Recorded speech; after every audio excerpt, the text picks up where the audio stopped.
शुक्र और शनि की युति और दृष्टि से टूट जाता है सिल्वर। सिल्वर में जितनी बड़ी गिरावट आई सारी इसी कंजंक्शन में आई है। 1 अगस्त से फिर शनि के सामने आ जाएंगे शुक्र। क्या फिर चांदी में आएगी बड़ी गिरावट? इस वीडियो में डिटेल में बताएंगे आपको। मेरे यूट्यूब पेज एस्ट्रोनॉइज पर आपका स्वागत है। नमस्कार, मैं हूं नरेश कुमार। सबसे पहले उन दर्शकों का धन्यवाद जिन्होंने पेज को सब्सक्राइब किया है, पेज की वीडियोस को शेयर कर रहे हैं, लाइक कर रहे हैं और कमेंट बॉक्स में हमें अपनी राय भी लगातार भेज रहे हैं। दोस्तों, बहुत सारे ट्रेडर्स के फ़ोन आते हैं, मैसेज आते हैं कि वो फंस जाते हैं, ट्रेड में फंस जाते हैं या उन्हें नुकसान हो जाता है। और बहुत सारे लोग जब कुंडली एनालाइज कराते हैं तो ये सामने आता है कि उनकी कुंडली में इंट्राडे ट्रेड या स्पेकुलेशन लिखी नहीं होती। मीन चंद्रमा वीक होता है, 12वां भाव वीक होता है, बहुत सारी चीज़ें वीक होती हैं। तो यदि आप ट्रेड करते हैं, आपको नुकसान हो रहा है, तो आपको एक बार कुंडली का एनालिसिस जरूर करवाना चाहिए। मेरे से करवाइए या किसी और से करवाइए, अच्छे जानकार से कुंडली का एनालिसिस करवा के ट्रेड करवाएंगे तो एक फैक्टर आपका जो है वो पॉजिटिव हो सकता है, आप उससे बच सकते हैं, होने वाले नुकसान से बचा जा सकता है, अननेसेसरी ट्रेड से बचा जा सकता है। तो ये एक जानकारी है हमारी तरफ से जो हम सर्विसेज प्रोवाइड करवाते हैं।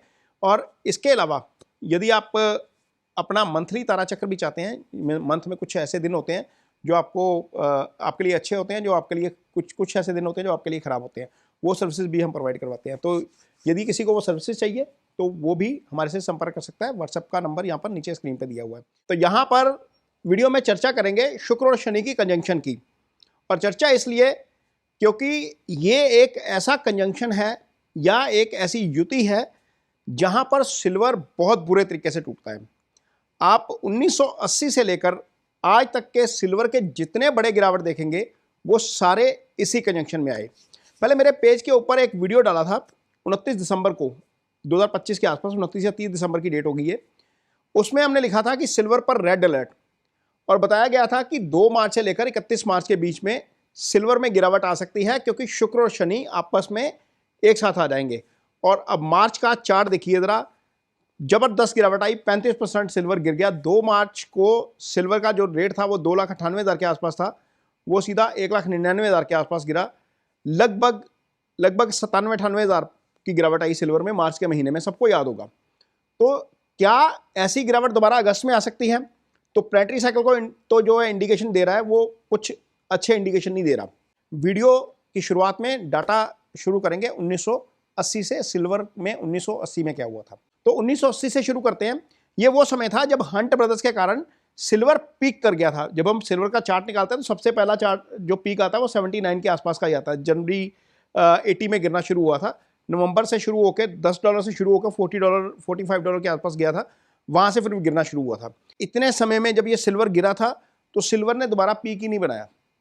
दोबारा पीक बनाया सिल्वर ने 2011 में जाकर, ये दोबारा $50 आया, वहाँ से फिर गिरावट शुरू हुई। और मज़े की बात है कि जितनी बड़ी गिरावट आ रही है वो सारी इसी कनेक्शन में आ रही हैं। यहाँ पर वीनस और सैटर्न ऑपोजिशन में थे। 16 अप्रैल से लेकर 11 मई की डेट थी, यानी कि ये सामने समसप्तक में थे।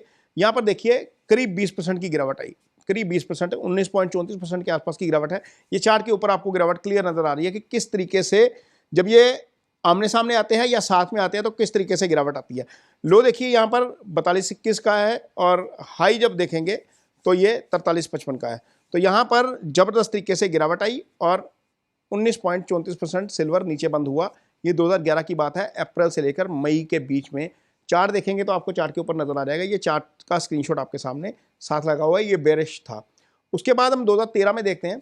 2013 में भी यही हुआ था। 2013 का चार्ट अब आप 2011 में अगेन सितंबर में ये हुआ था। 10 सितंबर 2011 को से लेकर 4 अक्टूबर 2011 के बीच में वीनस और जो सैटर्न थे कन्या में कंजंक्ट हो गए थे। उस समय शनि जो है वो कन्या राशि में थे, आज मीन राशि में चल रहे हैं लगभग 15 साल बाद। तो वीनस और सैटर्न एक साथ हो गए थे। वीनस कन्या राशि में नीच हो जाते हैं। तो यहाँ पर देखिए कितना जबरदस्त गिरावट आई, 25% के आसपास का हमें गिरावट देखने को मिला। जो क्लोजिंग उसने दी वो 25% नीचे दी। तो यहाँ पर ट्रेंड एक बार फिर बेरिश रहा, कारण एक ही, वीनस और सैटर्न साथ में। तो यहाँ पर अगले साल का डाटा आप देखिए, 2013 में ये सेम चीज़ होती है। और सेम चीज़ में देखिए सिल्वर किस तरीके से गिरता है। 10 अप्रैल 2013 से 5 मई 2013 के बीच में मेष और तुला में वीनस और सैटर्न का ऑपोजिशन होता है, यानी कि शनि उस समय तुला राशि में थे और शुक्र मेष राशि में आमने सामने थे। यहाँ पर देखिए किस तरीके से लगभग 17-18% के आसपास की गिरावट यहाँ पर सिल्वर में देखने को मिली 2013 में भी हमें।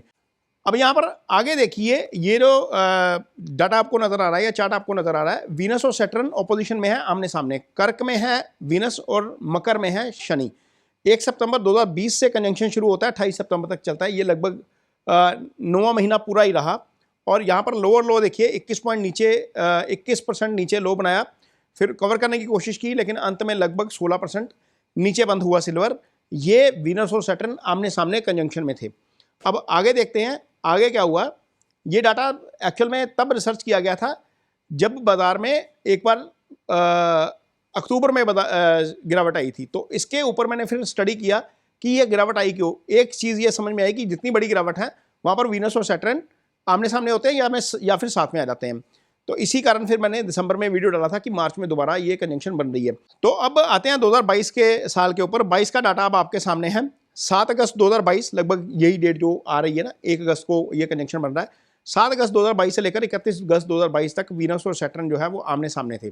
वो कर्क में थे, वो मकर में थे। यहाँ पर देखते हैं कि लोअर लो जो बनाता है लगभग $19.80 का है, 9.41% गिरता है। हायर हाई बनाता है $20.87 का। तो यहाँ पर भी आप देख सकते हैं कि सिल्वर में गिरावट देखने को मिली, लगभग 13% के आसपास की गिरावट यहाँ पर 2022 में भी हमें देखने को मिली। इसके बाद पिछले साल का तो सबको याद ही होगा, जब सिल्वर ने तेजी पकड़ी मई में, उसके बाद जब सिल्वर ने पीक किया तो अक्टूबर में ये गिरा।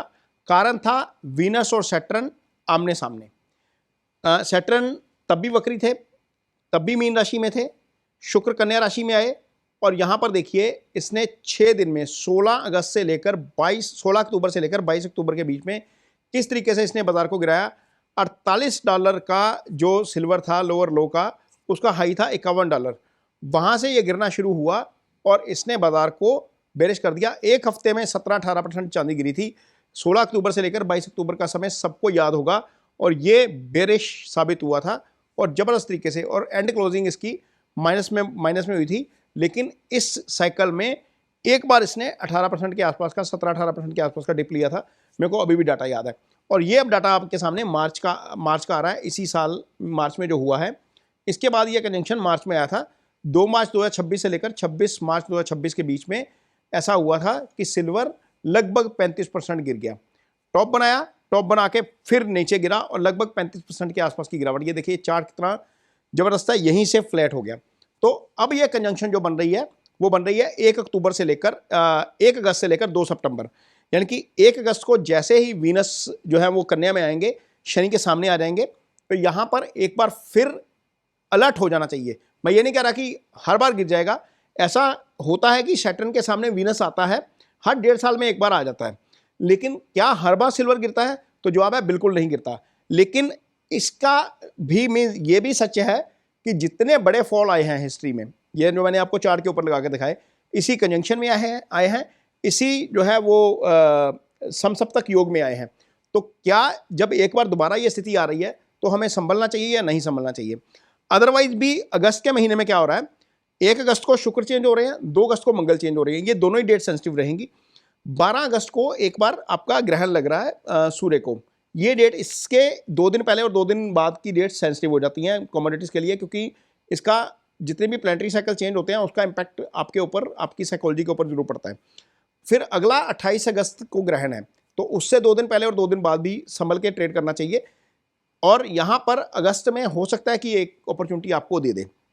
जिस तरीके की हालात इस समय जियोपॉलिटिकल सिनेरियो चल रहा है, ईरान और अमेरिका में आपस में जो जंग चल रही थी वो 13 दिन के बाद पॉज हो गया है।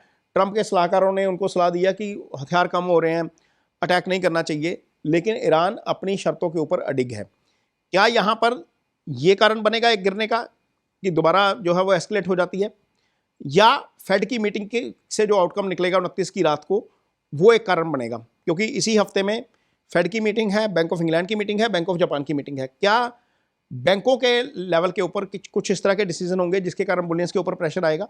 ये सारी चीज़ें फैक्टर इन करेंगे।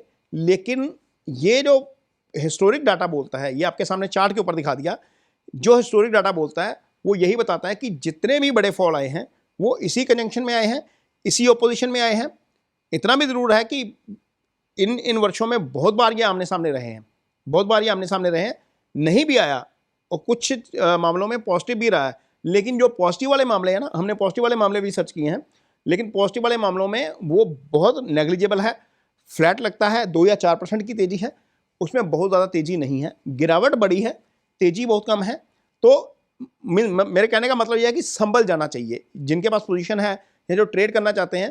तो कुछ मीन ओवरनाइट चीज़ें हो सकती हैं, जैसे मार्च में हुआ था, ओवरनाइट संभलने का मौका नहीं मिला। जैसे 28-29 जनवरी को हुआ था, ओवरनाइट संभलने का मौका नहीं मिला।